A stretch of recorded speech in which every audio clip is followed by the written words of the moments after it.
ओम शांति। 15 अप्रैल 1971 बाबा के अव्यक्त मधुर महावाक्य। मुरली का टाइटल है त्रिमूर्ति बाप के बच्चों का त्रिमूर्ति कर्तव्य। बाबा कहे, त्रिमूर्ति बाप के बच्चे आप सभी भी त्रिमूर्ति हो। त्रिमूर्ति बन तीनों कार्य करते हो। इस समय 2 कर्तव्य करते हो व 3। कौन सा कर्तव्य करते हो व तीनों ही कर्तव्य साथ साथ करते हो। त्रिमूर्ति तो बने हो ना। जैसे त्रिमूर्ति बने हो वैसे ही त्रिकालदर्शी भी बने हो। हर कर्म व हर संकल्प की जो उत्पत्ति होती है वह त्रिकालदर्शी बनकर फिर संकल्प को कर्म में लाते हो। सदैव तीनों ही कार्य साथ साथ ज़रूर चलते हैं, क्योंकि अगर पुराने संस्कार व स्वभाव व व्यर्थ संकल्पों का विनाश ही नहीं करेंगे तो नई रचना कैसे होगी। और अगर नई रचना करते हो उनकी पालना ना करेंगे तो प्रैक्टिकल कैसे दिखाई देंगे। तो त्रिमूर्ति बाप के त्रिमूर्ति बच्चे तीनों ही कर्तव्य साथ साथ कर रहे हो। विनाश करते हो विकर्मों अथवा व्यर्थ संकल्पों का। यह तो और भी अब तेजी से करना पड़े। सिर्फ अपने व्यर्थ संकल्पों व विकर्म भस्म नहीं करने हैं, लेकिन तुम तो विश्व कल्याणकारी हो। इसलिए सारे विश्व के विकर्मों का बोझ हल्का करना व अनेक आत्माओं के व्यर्थ संकल्पों को मिटाना यह शक्तियों का कर्तव्य है। तो वर्तमान समय यही विनाश का कर्तव्य और साथ साथ नए शुद्ध संकल्पों की स्थापना का कर्तव्य दोनों ही फुल फोर्स में चलना है। जैसे कोई बहुत तेज मशीनरी होती है तो 1 सेकंड में उस वस्तु का रूप, रंग, गुण, कर्तव्य आदि सब बदल जाता है। मशीनरी में पड़ा और बदली हुआ। ऐसे अभी यह विनाश और स्थापना की मशीनरी भी बहुत तेज होनी है। जैसे मशीनरी में पड़ते ही चीज़ का रूप रंग बदल जाता है, ऐसे इस रूहानी मशीनरी में आप लोगों के सामने जो भी आत्माएं आएंगी, आते ही उनके संकल्प, स्वरूप, गुण और कर्तव्य बदल जाएंगे। ना सिर्फ आत्माओं के, लेकिन 5 तत्वों के भी गुण और कर्तव्य बदलने वाले हैं। ऐसी मशीनरी अब प्रैक्टिकल में चलने वाली है। इसलिए बताया कि विनाश और स्थापना दोनों कर्तव्य साथ साथ चल रहा है। अभी और ही तेजी से चलने वाला है। जैसे महानदियों के पास सदैव भिखारियों की भीड़ लगी हुई होती है, वैसे आप सभी के पास भी भिखारियों की भीड़ लगने वाली है। आपके पास प्रदर्शनी में जब भीड़ होती है तो फिर क्या करते हो। क्यू सिस्टम में शॉर्ट में सिर्फ संदेश देते हो, रचना की नॉलेज नहीं दे सकते हो। सिर्फ रचयिता बाप का परिचय और संदेश दे सकते हो। वैसे ही जब भिखारियों की भीड़ होगी तो सिर्फ यही संदेश देंगे, लेकिन वह 1 सेकंड का संदेश पावरफुल होता है।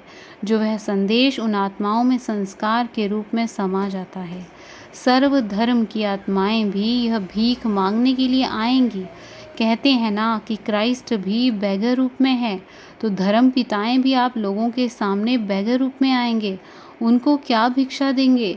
यही संदेश, ऐसा पावरफुल संदेश होगा जो इसी संदेश के पावरफुल संस्कारों से धर्म स्थापन करने के निमित्त बनेंगे। वह संस्कार अविनाशी बन जाएंगे, क्योंकि आप लोगों के भी अंतिम संपूर्ण स्टेज के समय अविनाशी संस्कार होते हैं। अभी संस्कार अविनाशी बना रहे हो, इसलिए अब जिन्हों को संदेश देते हो और मेहनत करते हो तो भी वह सदा काल के लिए नहीं रहता है। कुछ समय रहता है, फिर ढीले हो जाते हैं, लेकिन अंत के समय आप लोगों के संस्कार ही अविनाशी हो जाते हैं। तो अविनाशी संस्कारों की शक्ति होने के कारण उन्हों को भी ऐसी शिक्षा व संदेश देते हो जो उनके संस्कार अविनाशी बन जाते हैं। तो अभी पुरुषार्थ क्या करना पड़े। संस्कारों को पलटना तो है, लेकिन अविनाशी की छाप लगाओ। जैसे गवर्नमेंट की मोहर लगती है ना, सील करते हैं तो कोई खोल नहीं सकता। ऐसी सील लगाओ जो माया आधा कल्प के लिए फिर खोल ही ना सके। तो अविनाशी संस्कार बनाने का तीव्र पुरुषार्थ करना है। यह तब होगा जब मास्टर त्रिकालदर्शी बन संकल्प को कर्म में लाएंगे। जो भी संकल्प उत्पन्न होता है, संकल्प को ही चेक करो। मास्टर त्रिकालदर्शी की स्टेज पर हूँ। अगर उस स्टेज पर स्थित होकर कर्म करेंगे तो कोई भी कर्म व्यर्थ नहीं होगा। विकर्म की तो बात ही नहीं। अभी विकर्म के खाते से ऊपर आ गए हो। विकल्प भी खत्म तो विकर्म भी खत्म। अभी है व्यर्थ कर्म और व्यर्थ संकल्प की बात। इन व्यर्थ को बदलकर समर्थ संकल्प और समर्थ कार्य करना है। इसको कहते हैं संपूर्ण स्टेज। तो अब महादानी बने हो। कितने प्रकार के दान करती हो? डबल दानी हो व ट्रिबल या ट्रिबल से भी ज़्यादा हो? हर एक ने अपना विचार बताया। बाबा कहे मुख्य 3 दान बताए। ज्ञान का दान भी करते हो, योग द्वारा शक्तियों का दान भी कर रहे हो, और तीसरा दान है कर्म द्वारा गुणों का दान। तो एक है मनसा का दान, दूसरा है वाचा का, और तीसरा है कर्म द्वारा ज्ञान। तो मनसा द्वारा सर्व शक्तियों का दान, वाणी द्वारा ज्ञान का दान, कर्म द्वारा सर्व गुणों का दान। तो सदैव जो दिन आरंभ होता है उसमें पहले यह प्लान बनाओ कि आज के दिन यह तीनों दान किस किस रूप से करना है, और फिर दिन समाप्त होने के बाद चेक करो कि हम महादानी बने, तीनों ही प्रकार का दान किया। क्योंकि तीनों प्रकार के दान की अपनी अपनी प्रारब्ध व प्राप्ति है। जैसे भक्ति मार्ग में जो जो जिस प्रकार का दान करता है उसको उस प्रकार की प्राप्ति होती है, ऐसे ही जो इस महान जीवन में जितना और जैसा दान करता है उतना और वैसा ही भविष्य बनता है। ना सिर्फ भविष्य लेकिन प्रत्यक्ष फल भी मिलता है। अगर कोई वाणी का व कर्म का दान नहीं करते हैं, सिर्फ मनसा का दान करते हैं, तो उनको प्रत्यक्ष फल और मिलता है। अभी आप लोग कर्म फिलॉसफी को अच्छी रीति जान गए हो ना।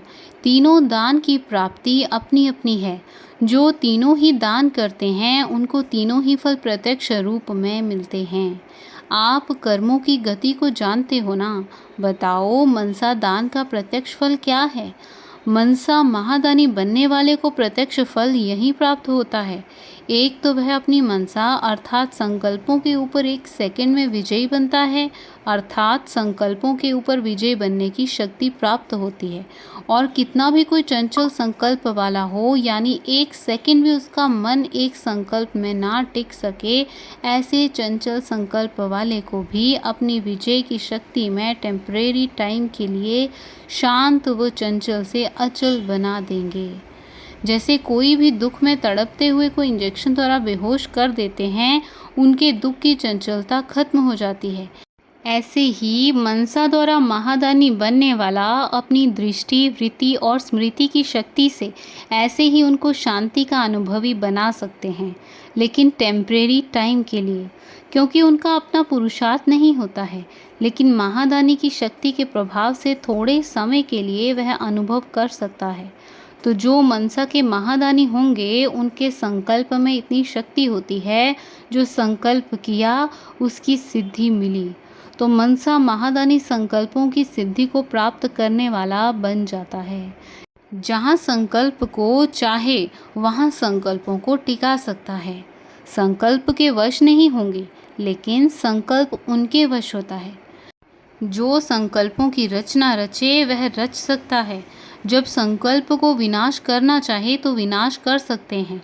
तो ऐसे महादानी में संकल्पों के रचने, संकल्पों को विनाश करने और संकल्पों की पालना करने की तीनों ही शक्ति होती है। तो यह है मनसा का महादान। ऐसे ही समझो मास्टर सर्वशक्तिमान का प्रत्यक्ष स्वरूप दिखाई देता है। समझा? वह हो गया मास्टर सर्वशक्तिमान। और जो वाचा के महादानी हैं उनको क्या मिलता है? वह हैं मास्टर नॉलेजफुल। उनके एक एक शब्द की बहुत वैल्यू होती है। एक रत्न की वैल्यू अनेक रत्नों से अधिक होती है। वाचा द्वारा तुम रत्नों का दान करते हो ना, तो जो ज्ञान रत्नों का दान करते हैं उनका एक एक रत्न इतना वैल्यूएबल हो जाता है, जो उनके एक एक वचन सुनने के लिए अनेक आत्माएं प्यासी होती हैं। अनेक प्यासी आत्माओं की प्यास बुझाने वाला एक वचन बन जाता है। मास्टर नॉलेजफुल, वैल्यूएबल और तीसरा फिर सेंसिबल बन जाता है। उनके एक एक शब्द में सेंस भरा हुआ होता है। सेंस अर्थात सार के बिना कोई शब्द नहीं होता। जब कोई ऐसे सेंस से शब्द बोलता है तो कहते हैं ना, यह तो बहुत सेंसिबल है। वाणी द्वारा सेंस का मालूम पड़ता है तो दोनों सेंसिबल भी बन जाते हैं। यह तो हुआ लक्षण। प्राप्ति क्या होती है? वाचा के दानी बनने वाले को विशेष प्राप्ति एक तो खुशी रहती है क्योंकि धन को देख हर्षित होता है ना, और दूसरा वह कभी भी असंतुष्ट नहीं होंगे क्योंकि खजाना भरपूर होने के कारण, कोई अप्राप्त वस्तु ना होने के कारण सदैव संतुष्ट और हर्षित रहेंगे। उनका एक एक बोल तीर कमान लगेगा। जिसको जो बोलेंगे उनको वह लग जाएगा। उनके बोल प्रभावशाली होते हैं। वाणी का दान करने से वाणी में बहुत गुण आ जाते हैं।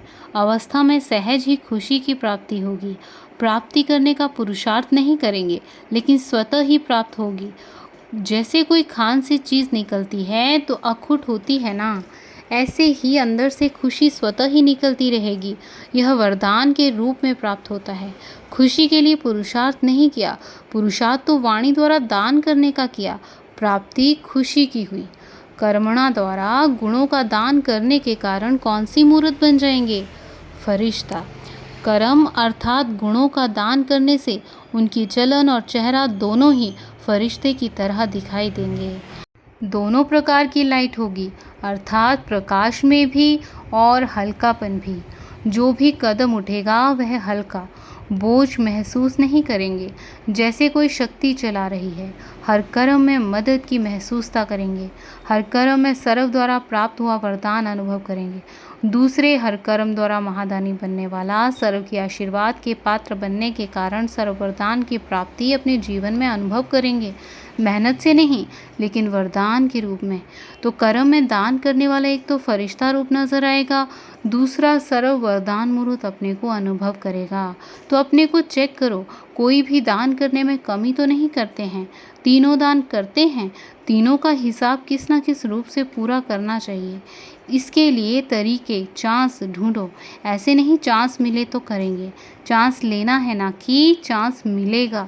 ऐसे महादानी बनने से फिर लाइट और माइट का गोला नज़र आएगा।